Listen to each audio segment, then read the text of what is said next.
thought we would stick in the pages and the theme of books and writing and publishing today on Tuesday Special Blend, welcoming back our good friend Michel Weatherall. Good morning, Michel. How are you doing?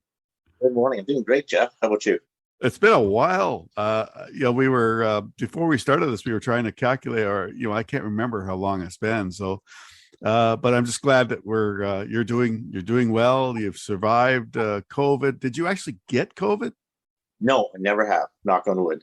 Okay, no. I got it in March, so just made me super tired and didn't want to really do much of anything. But I had been vaccinated, so I didn't have to go to the hospital.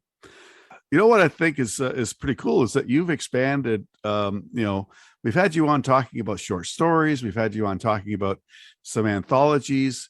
I know you've got one in the works right now, so we want to make sure we touch on that. But I also think it's kind of another area that you've just recently been recognized for with another, I don't know how many Faces Awards you've got now. You've been nominated, but you've also won. And this time you got a win for publishing. Did you not? Yeah. I won Faces Award for Best Publisher actually in 2020, 2021, and 2022.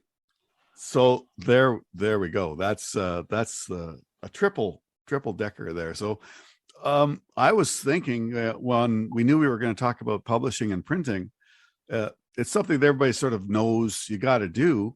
But then when it comes right down to it, how do you get it done? And how do you not get ripped off? And what's the best way to go? So I wanted to ask you that question. Like, let's assume that we've got a listener right now that's tuned in and they've always wanted to write a book and they had the time this time with COVID, and they've got, a short story, they've got a novel, they've got a biography, they've got whatever they've got, and it's on a thumb drive or it's on in some form, might still be on a, maybe they went back old school and it's on a bunch of typed pages because they didn't trust the internet. But, how do they go on with and get this published? What should they do first?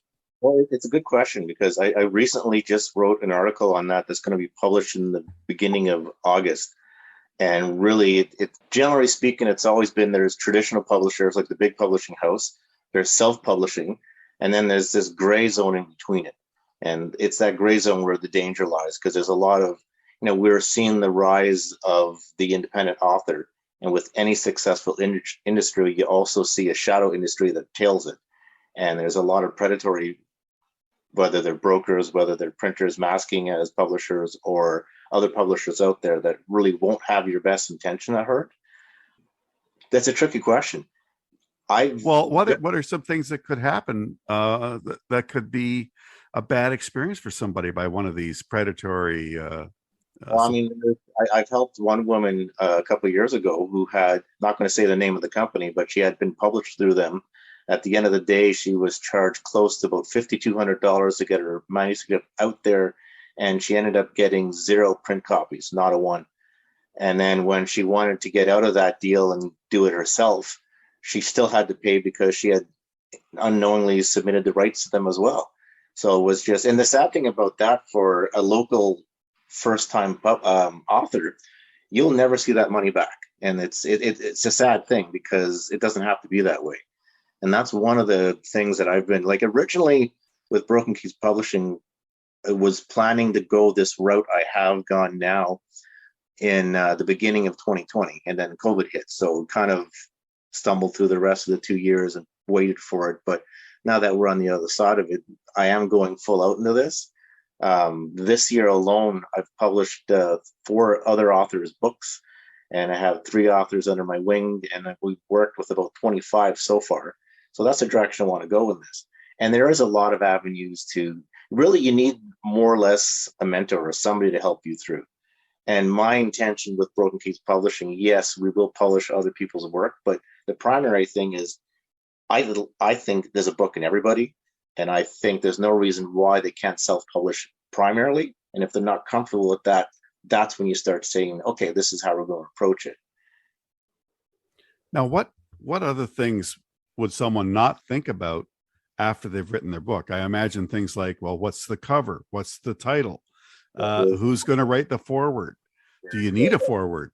You need a forward. There's an intro. Covers can be tough because sometimes you'll come across artwork or a concept you love, but then you get into the copyright.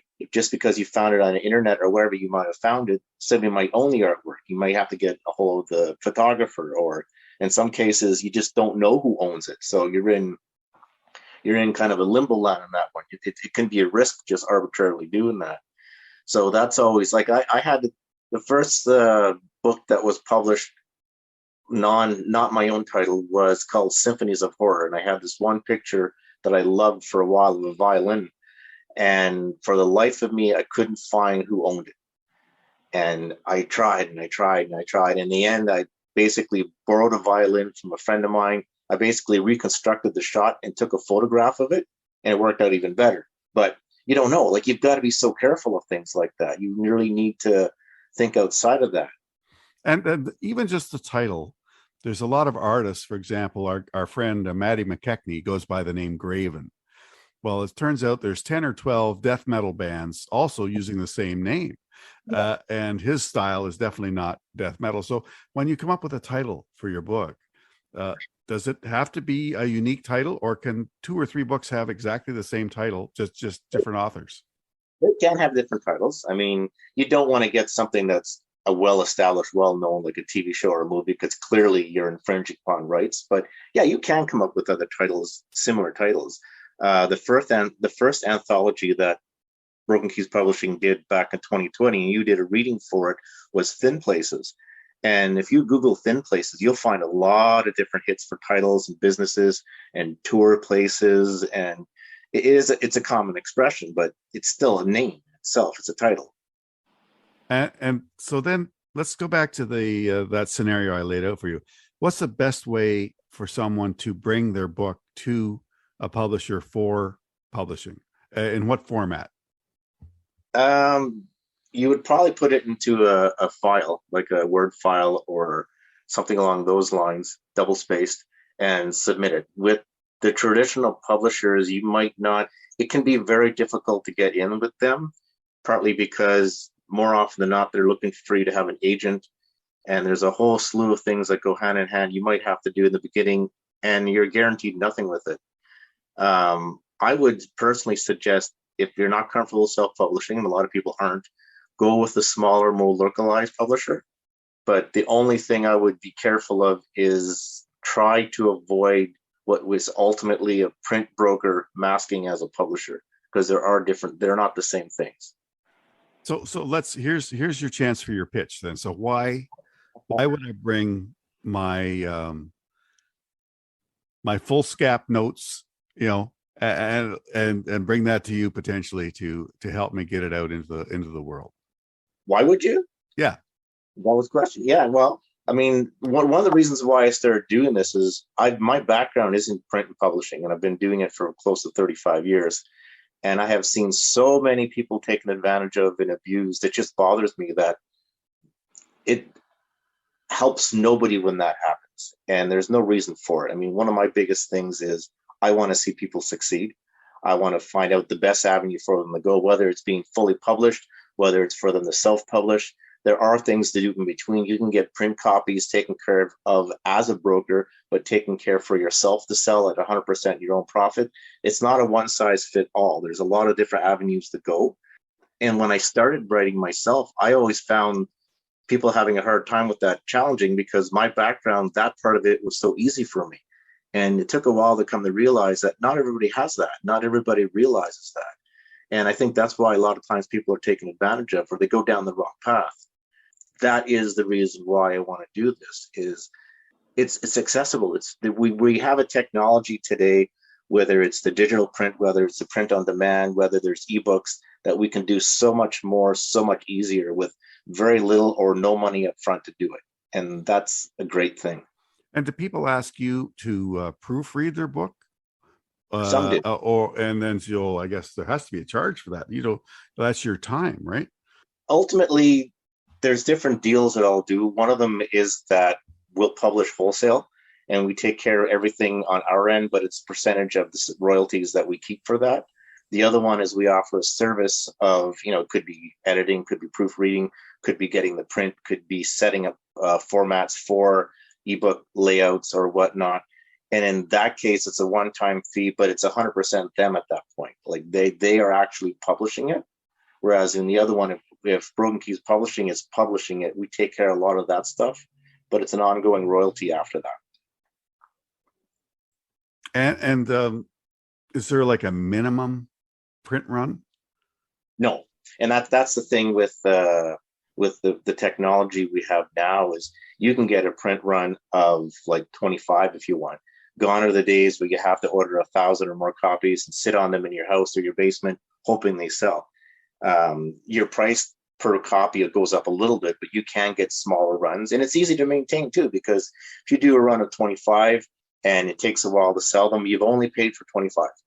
And if you do well and you can turn them over quick, you can get larger runs. You can even opt to go through print on demand options through online like Amazon or other distributors, where you're not printing any up front. They're only printed once they're ordered. So they never even pass your hands. There's like I said, there's so many options out there to do stuff. Now, can I ask the environmental question about, is there anything about publishing and printing that is has a negative impact on the environment? What's happening in that area? For decades, you hear, I think sometimes the printing industry, it's its own worst enemy. Most people don't realize, because they think paper, books, trees, and whatnot. The printing industry puts more trees in the ground than any other industry does. So the idea that you're taking down trees or whatnot or damaging it, it's a falsity. It's not true. The printing industry actually puts more trees in the ground or the paper mills through the printing industry plant more trees than they take out. So it's good to know. Good to know. No. We're talking with Michel Weatherall, and multi-award Faces Award winner, based here in Ottawa. What kind of geographic constraints might come into play, or are there any? Could someone, we just had our friend from Costa Rica, on this show, and what if she wanted to contact you and have her book published for Canadian distribution? How, with her being in Costa Rica, how can you help her out? Yeah, it's not hard to do. Right now, I have one author named Michael Adubato, and he's an American in Belgium, and he has a book called Missing the Exit out. It's a collection of poems. He's got print copies on hand from us, and he's also online print on demand. So if you're anywhere in the world you want to order it, you can go to Amazon, or I think Barnes & Noble has it as well. And you order it, they print it, they ship it to where you are. And it's the same thing. There's another one, Samantha Underhill. She has a Sadness of the Siren, another collection of poetry. Same thing. It's available on demand. And if you are in this particular author, if in Costa Rica, is that where you said Costa Rica? Costa Rica. Costa Rica. You could have it the same thing. You can actually have it printed and have copies on hand, or you can go through different print on demand distributors, and it doesn't matter where you are in the world. They would, wherever you are in the world, if you order it, they would print it up to wherever the closest depot would be and have it shipped to you. I'm kind of excited about this, Michel, from the standpoint of that I have to believe that there are a lot of people that have always wanted to write something up, even if it's like one of those fellows that people that have done their family history and they've dug into it and they've spent a lot of time and hours, but now they have all this information and maybe they could write it up as a book. The history of the Weatherall family history, volume 1, right? And they could have it published. Yes. And give it to grandkids, give it to, Even if you were to say, even if you wanted to do something like that on a smaller scale, or only just for immediate family or anything along that line, even if you had a niche market, you still have doing it, and it would not cost you much or any money up front. And that's And what about songs? What about our musician friends that may have a catalog of songs that they'd like to publish? Yeah, it's like collections of poetry. There's I've had several books of poetry put out. They don't have to be large. You're looking at, I believe the minimum page count for print on demand is 28 or 24 pages. I don't remember off the top of my head. But if you wanted to do lyrics, there's no reason why you couldn't do one-sided panels. There's any number of things you can do. Like it's easily doable. This is pretty cool. This is really cool. It's yeah, we've got about 3 minutes left, Michel. But I think what I'd like to do is, how do people get in touch with you if they have more questions? Now that we've just they've probably said, well, Jeff, you should have asked about this. You should have asked about that. How can they reach out to you if they want to get some help publishing? You can go to my website. It's brokenkeyspublishing.com, all one word. And then there's contact information. You can get a hold of me through email and various, it's all on the website. That'd probably be the best way to go. I think this would make a really good roundtable, webinar chat some night.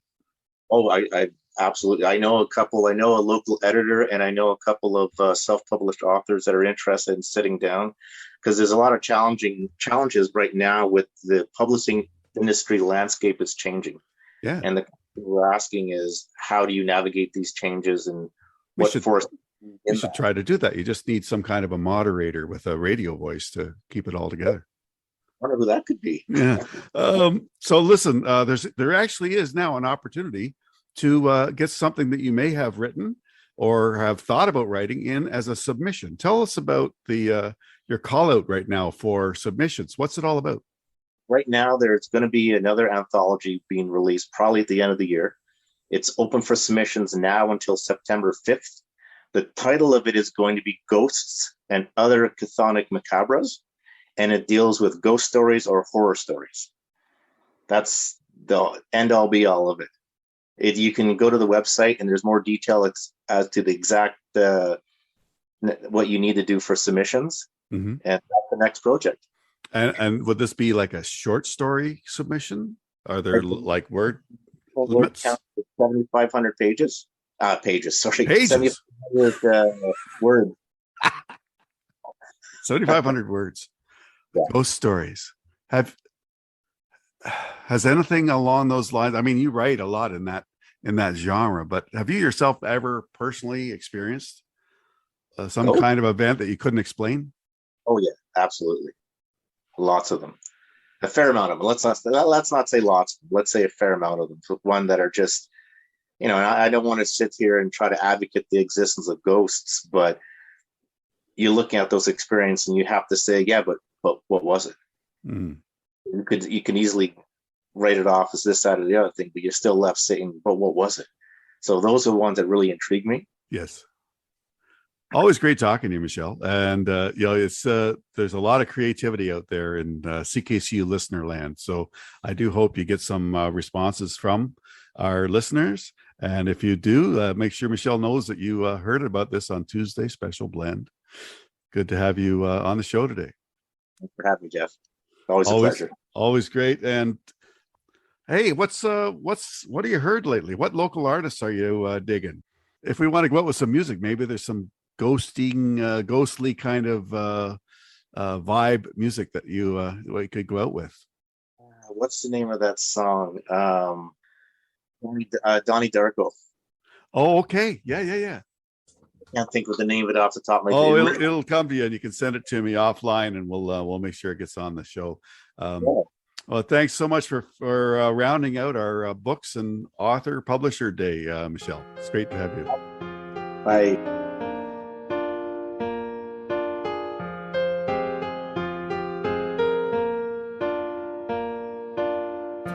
All around me are familiar faces, worn out places, worn out faces, bright and early for their daily races, going nowhere, going nowhere.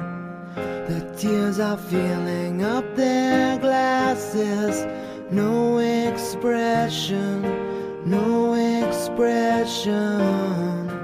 Hide my head, I wanna drown my sorrow. No tomorrow, no tomorrow. And I find it kinda funny, I find it kinda sad. The dreams in which I'm dying are the best I've ever had. I find it hard to tell you, I find it hard to